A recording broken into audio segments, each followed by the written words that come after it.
लसके पिया राउर है रौरे बहके पिया काहे तू करे लसके पिया राउर है रौरे बहके पिया कहता निखा के क्रिया माथे हाथे धर के कहता निखा के क्रिया माथे हाथे धर के पेटवा में चला टहलाई कावा ससुर के हकी नारी हार के पेटवा में चला टहलाई कावा ससुर के हकी नारी हार के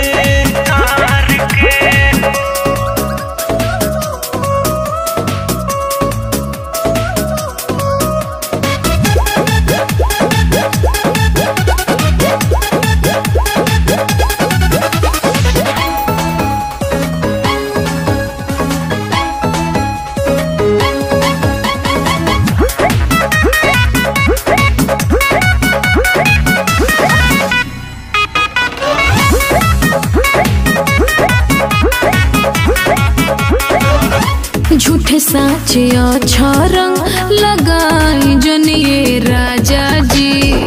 शादी से पहले आके मरले बानी माजा जी दुए महीना भइल लहिला बिया है इज्जत के हमरा लगा देले थाहे याद कर रिश्ता रखले रहा तू लभर के याद कर रिश्ता रखले रहा तू लभर के पेटवा में चला टहलाई कावा ससुर के हकी नारी हार के पेटवा में चला टहलाई कावा ससुर के हकी नारी हार के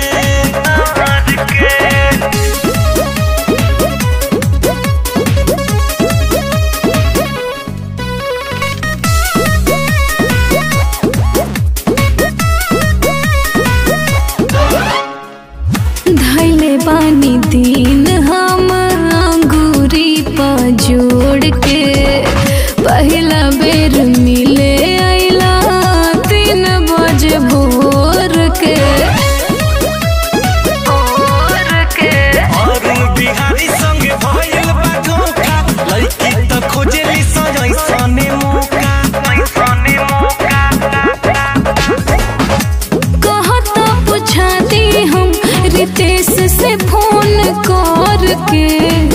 कहता पूछा दे हम रितेश से फोन करके अरे पेटवा में चलता लइका ससुर के हकी नारी हार के पेटवा में चलता लइका ससुर के हकी नारी हार के। अरे पागल हम तो मजाक करत रहनी हम जानत नहीं कि तू हमार हो आई हो हमारा।